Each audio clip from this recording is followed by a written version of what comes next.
পশ্চিম এশিয়ার অত্যন্ত গুরুত্বপূর্ণ এবং স্পর্শকাতর জলপথ হরমুজ প্রণালীতে মার্কিন স্বার্থে আঘাত লাগলে ইরানকে ভয়াবহ পরিণতির মুখোমুখি হতে হবে বলে হুঁশিয়ারি দিলেন মার্কিন প্রেসিডেন্ট ডোনাল্ড ট্রাম্প। ট্রাম্প বলেছেন, হরমুজ প্রণালীতে পরিচালিত মার্কিন প্রজেক্ট ফ্রিডমের কোনো জাহাজে হামলা চালানো হলে ইরানকে পৃথিবীর বুক থেকে মুছে ফেলা হবে। ফক্স নিউজের একটি বিশেষ অনুষ্ঠানে সাক্ষাৎকার দেওয়ার সময় তিনি এই হুঁশিয়ারি দিয়েছেন।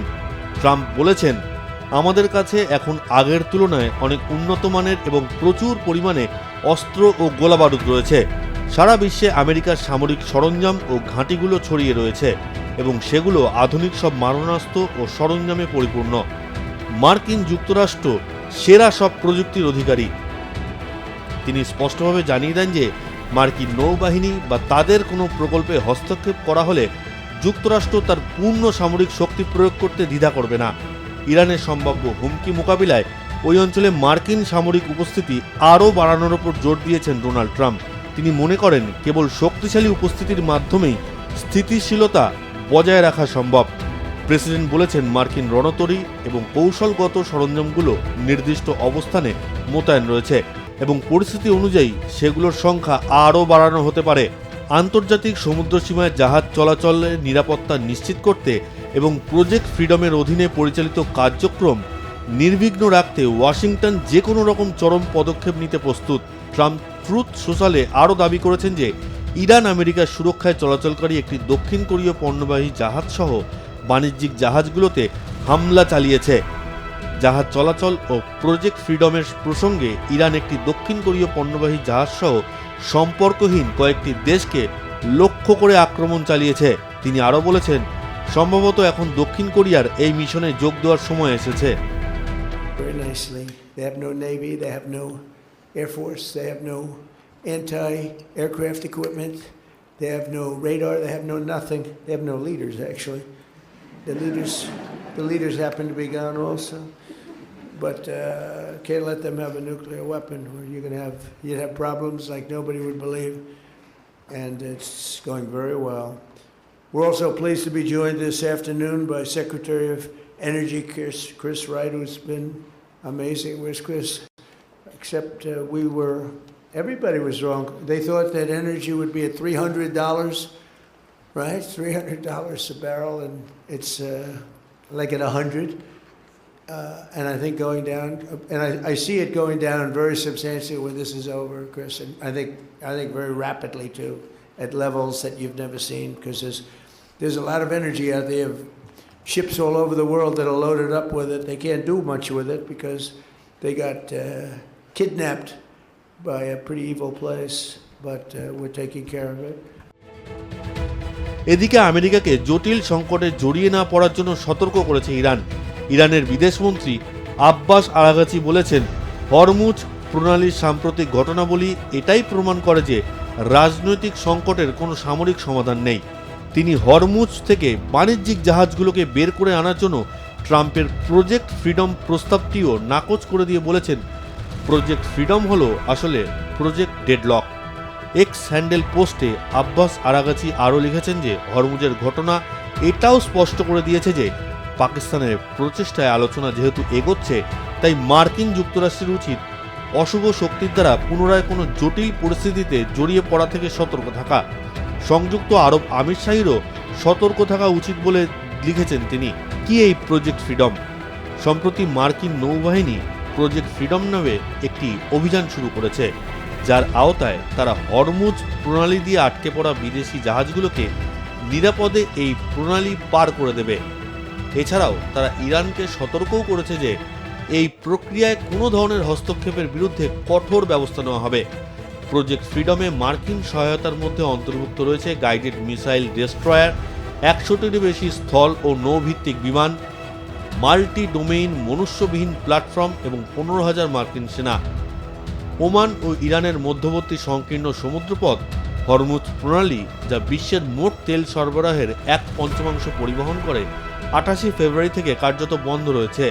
সেদিন আমেরিকা ও ইসরায়েল ইরানের বিরুদ্ধে যুদ্ধ শুরু করে। আমেরিকাও ইরানের বন্দরগুলোতে কোনো জাহাজকে যাতায়াত করতে না দিয়ে ইরানের ওপর একটি অর্থনৈতিক অবরোধ আরোপ করেছে।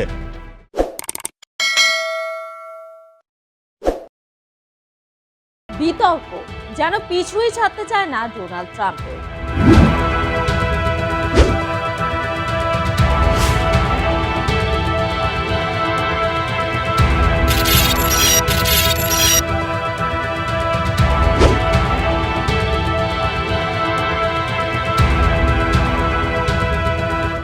তিনি যাই করেন তাই বিতর্কের আকার ধারণ করে।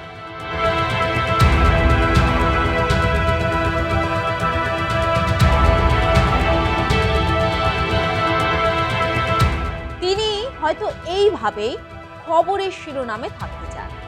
তাই বলাই যায় বিতর্ক আর ট্রাম্প দুজনেই একে অপরের পরিপূরক।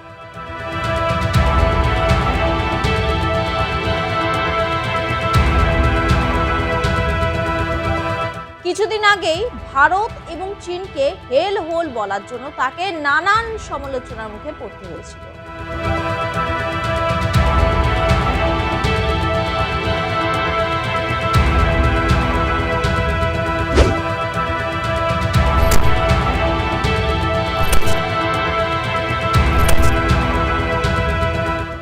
এবার আরো একটি কাণ্ড ঘটালেন। পৃথিবীর অন্যতম গুরুত্বপূর্ণ জলপথ হরমুজ প্রণালীকে ঘিরে ঘনীভূত হচ্ছে অনিশ্চয়তা, আর তার কেন্দ্রে দাঁড়িয়ে এক নতুন বিতর্কের জন্ম দিয়েছেন ডোনাল্ড ট্রাম্প নিজেই। সম্প্রতি তিনি নিজের সোশ্যাল মিডিয়া প্ল্যাটফর্ম ট্রুথ সোশ্যালে একটি মানচিত্র পোস্ট করেছেন এবং এই প্রণালীর নামই তিনি বদলে দিয়েছেন।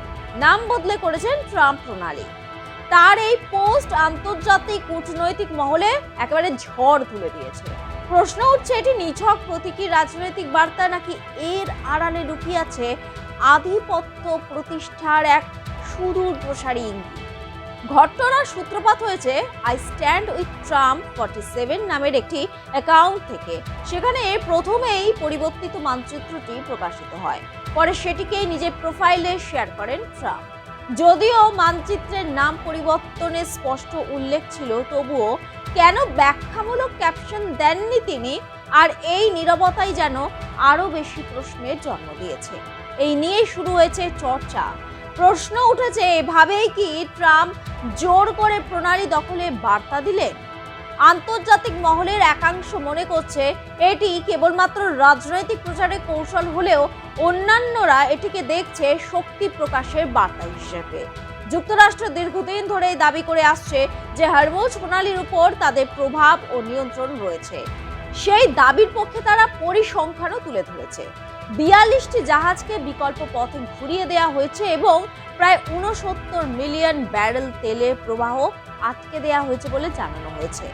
এর ফলে ইরান বিপুল অর্থনৈতিক ক্ষতির সম্মুখীন হয়েছে বলেও দাবি ওয়াশিংটনের। তবে বাস্তব পরিস্থিতি এতটা সরল নয়। বিভিন্ন আন্তর্জাতিক সংবাদ মাধ্যমের রিপোর্ট অনুযায়ী বহু জাহাজ এই অবরোধ ভেঙে বেরিয়েও যাচ্ছে, যা প্রমাণ করে যে একচ্ছত্র নিয়ন্ত্রণের ধারণাটি প্রশ্ন সাপেক্ষ। অন্যদিকে ইরানও নীরব দর্শকের ভূমিকায় নেই। আমেরিকার কাছে হার মানতে নারাজ। আমেরিকা যতই কড়া বার্তা দিক না কেন, ইরান ভয় পেয়ে থেমে থাকেনি, বরং তারা আমেরিকার বিরুদ্ধে ক্রমাগত কড়া বার্তা দিচ্ছে, যার মধ্যে সবচেয়ে আলোচিত হলো ঝড় আসছে। এই সতর্কবার্তা গোটা বিশ্বকে উদ্বিগ্ন করে তুলেছে। ইরানের বিদেশমন্ত্রী আব্বাস আরাগচি সম্প্রতি পাকিস্তান ও ওমান সফর করে কূটনৈতিক তৎপরতা বাড়িয়েছেন। সেই প্রেক্ষিতেই তেহরান থেকে 3 দফা প্রস্তাবও দেওয়া হয়েছে আমেরিকার কাছে, যার মধ্যে রয়েছে হরমুজ প্রণালীতে স্বাভাবিক জাহাজ চলাচল পুনরুদ্ধার, যুদ্ধবিরতি মেয়াদ বাড়ানো এবং দীর্ঘমেয়াদী শান্তির রূপরেখা তৈরি করা। তবে এই প্রস্তাবের সঙ্গে একটি গুরুত্বপূর্ণ শর্তও জুড়ে দিয়েছে ইরান। তারা স্পষ্ট জানিয়েছেন, যতক্ষণ না যুক্তরাষ্ট্র হরমুজ প্রণালীতে আরোপিত অবরোধ প্রত্যাহার করছে, ততক্ষণ তারা কোনো পরমাণু সংক্রান্ত আলোচনায় বসতে রাজি নয়। যদিও ওয়াশিংটন আনুষ্ঠানিকভাবে এই প্রস্তাব নিয়ে মুখ খোলেনি। মার্কিন সংবাদ মাধ্যমের একাংশের ইঙ্গিত, ট্রাম্প প্রশাসন এই প্রস্তাব মেনে নিতে আগ্রহী নয়। এই জটিল পরিস্থিতির মাঝে সবচেয়ে বড় প্রশ্নটি থেকেই যাচ্ছে, আসলে হরমুজ প্রণালীর প্রকৃত নিয়ন্ত্রণ কার হাতে? এটি কি সত্যি আমেরিকার শক্তি প্রদর্শনের ক্ষেত্র, নাকি ইরানের কৌশলগত প্রতিরোধের এক শক্তিশালী মঞ্চ। এই প্রণালী শুধুমাত্র একটি জলপথ নয়, এটি বিশ্ব অর্থনীতির ধমনী, যেখানে প্রতিটি কূটনৈতিক উত্তেজনা প্রতিফলিত হয় বিশ্ববাজারে। ট্রাম্প প্রণালী নামটি হয়তো সাময়িক আলোচনার বিষয়, কিন্তু তার আড়ালে যে সংঘাতের ছায়া ঘনীভূত হচ্ছে তা যদি সময় মতো প্রশমিত না হয়, তবে সেই ঝড়ের অভিঘাত ছড়িয়ে পড়তে পারে গোটা বিশ্ব জুড়ে।